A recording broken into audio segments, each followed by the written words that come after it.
A gente sabe também que as mães que, às vezes, mães que passam por período de desnutrição durante a gestação, tanto quanto mães com um sobrepeso e obesidade, isso pode aumentar a possibilidade da criança desenvolver obesidade quando ela for adulta, ou adolescência adulto, né? Hoje em dia a gente vê muitos casos de crianças com obesidade também. Eu quero saber, assim, e um dos conceitos também dos 1.000 dias é que a dieta da mãe, ela pode começar ali dentro do útero já a afetar as preferências alimentares que a criança vai ter quando ela crescer. Então, eu quero saber disso, assim, qual que é a importância da dieta no sentido de a mãe manter uma nutrição estável, que não vai ter acho que durante a gestação não é o momento dela fazer uma dieta restritiva, né? Sim. Mas também levando em consideração esses riscos do sobrepeso e qual a importância dela manter uma dieta mais saudável pensando nas preferências alimentares que essa criança vai desenvolver mais pra frente, para que isso ajude a criança a ter uma dieta saudável quando ela for adulta? É muito importante esse questionamento que você vem trazendo, porque a gente está falando ali um pouco de equilíbrio, né? Nem pode ter uma dieta restritiva, porque ela está gerando uma vida, então o estresse metabólico dela está muito grande, né? Mas ao mesmo tempo também não dá para sair comendo por dois, como se falava antigamente, né? Tinha essa história de, porque tem que comer por dois. E aí você tinha uma mulher com muito mais quadros de obesidade, tudo. Isso traz uma série de complicações, pode trazer uma série de complicações. Já está muito bem estabelecido que dentro desses primeiros 1.000 dias, a gente tem um conceito que chama programação metabólica do bebê. Então, esse bebê, tudo que ele tem acesso ali dentro da barriga da mãe, a mãe come e tudo que ela come, que ela tem acesso, vai passar para o bebê. Através da placenta, do cordão umbilical. Então, o bebê vai estar o tempo todo trocando com essa mãe.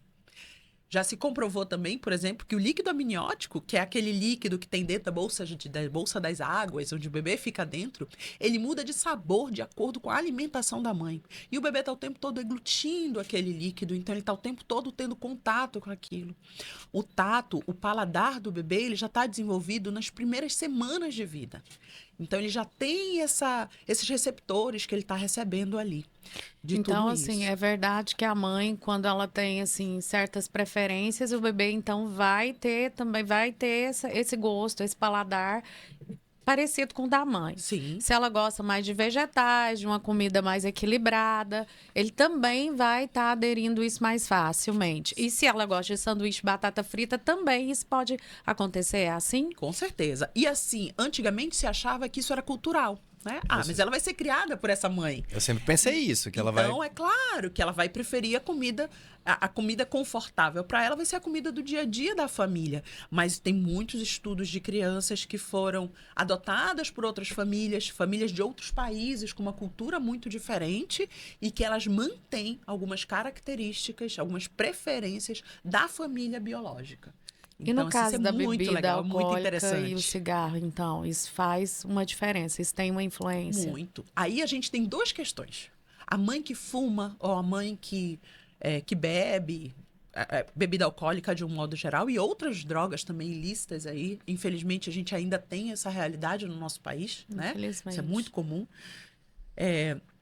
A gente tem dois problemas. Tem essa questão da criança estar sendo exposta ali e tem toda a questão do quanto isso faz mal no próprio organismo da criança. A gente tem substâncias tóxicas, que é um corpinho que está em formação num momento de divisão celular absurdamente grande, né? E aí, isso sim pode trazer grandes problemas mais para frente. É claro que esses hábitos, eles têm alguns outros fundos aí dentro da psicologia e dentro do que a gente estuda, ele tem alguns outros motivos para eles se desenvolverem, e não só esse contato ainda intraútero, né? O doutor Neto aqui consegue falar até desse assunto melhor do que eu, porque a gente tem essa questão do hábito, por exemplo, de fumar, às vezes, ele tem algumas outras relações, não só essa exposição, né? Com certeza. Muitas vezes a pessoa, eu brinco assim que todo fumante, ele precisa primeiro ter força de vontade. Porque no começo é muito ruim, né? Mas ele vai persistindo e aí ele acaba criando uma dependência física muito forte, né? E muitas vezes, assim, é comum você perceber que o paciente que fuma, geralmente ele é uma pessoa ansiosa. Então é como, assim, na hora que a nicotina entra, ela dá uma baixada na ansiedade, então é como quase que se fosse uma automedicação para esses quadros de ansiedade. Só que aí ele começa a ficar ansioso pelo próximo cigarro. Quando os níveis de nicotina baixam, ela fica mais ansiosa do que ela estava ansiosa antes. Então vira uma bola de neve, né? Essa coisa que toda característica de toda substância que causa vício é isso. É a pessoa adquirir uma resistência. Então ela vai precisar de uma dose cada vez maior para ela alcançar aquele mesmo efeito, né? Essa é uma das características de uma substância que causa dependência, né? Então, muitas vezes, essas drogas de abuso, mesmo álcool e cigarro, que são drogas lícitas, elas são drogas de abuso, né? Elas, às vezes, são uma tentativa da pessoa automedicar alguma coisa.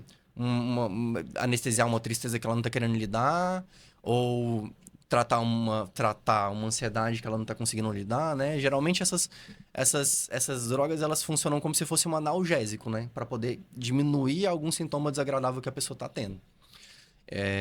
Acho que é isso, né? Geralmente, o que eu vejo na minha experiência que tem um pouco por trás, assim, desses E voltando, quadros. assim, para questão da gestação com o cigarro, por exemplo, eu vi aqui que o cigarro ele é um vasoconstrictor e notaram que as crianças até nasciam com um peso mais baixo Sim. quando a mãe fumava.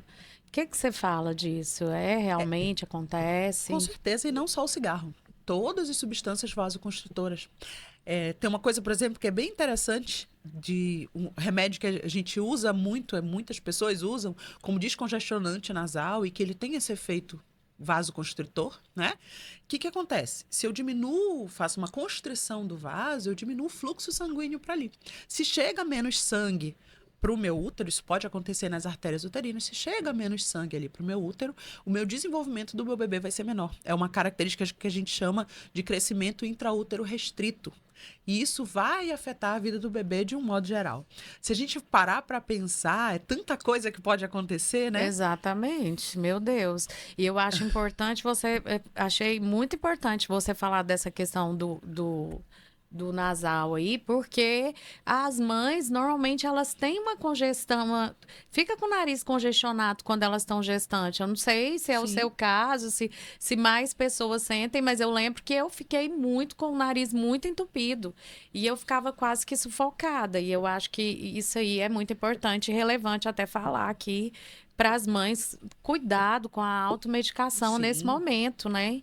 Eu acho, assim, muito importante elas se preocuparem até mesmo com o que elas vão estar tomando nesse momento que também é meio complicado, porque a gente acaba sentindo umas dores que nunca apareceu antes na vida. Eu lembro que me deu dor de dente na época que eu fiquei grávida. Então, assim, né? Como tratar isso? O que elas têm que fazer? Onde elas vão recorrer para fazer ter um cuidado, assim, o melhor possível nesse caso? Não sei. Durante a gestação, acho que é muito importante, né, Cris, evitar a automedicação, né? Porque o melhor é ela perguntar pro obstetra dela quando ela tiver na dúvida de alguma coisa que ela queira É usar. você fazer um pré-natal de qualidade, né?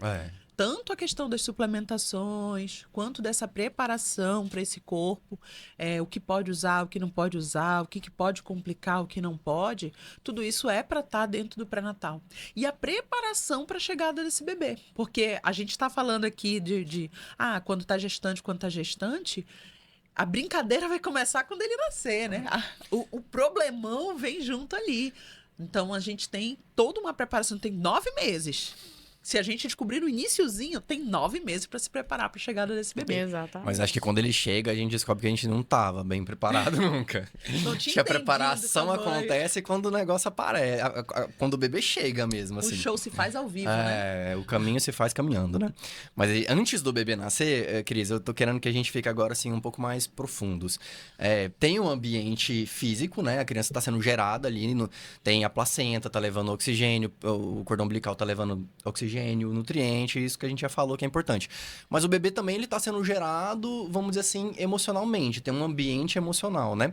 A gente sempre escuta muito, assim, que as sensações, os sentimentos que a mãe passa durante a gestação, eles vão afetar também o bebê. Eu quero saber se isso é mito ou realidade. Total realidade. E é uma coisa que a gente, às vezes, não pensa sobre isso, né? Mas quando a gente está falando naquele sonho ali do início que você falou, de vamos fazer um ser humano funcional, mas não só com saúde física, mas saúde emocional, a gente tem que se preocupar com essas coisas.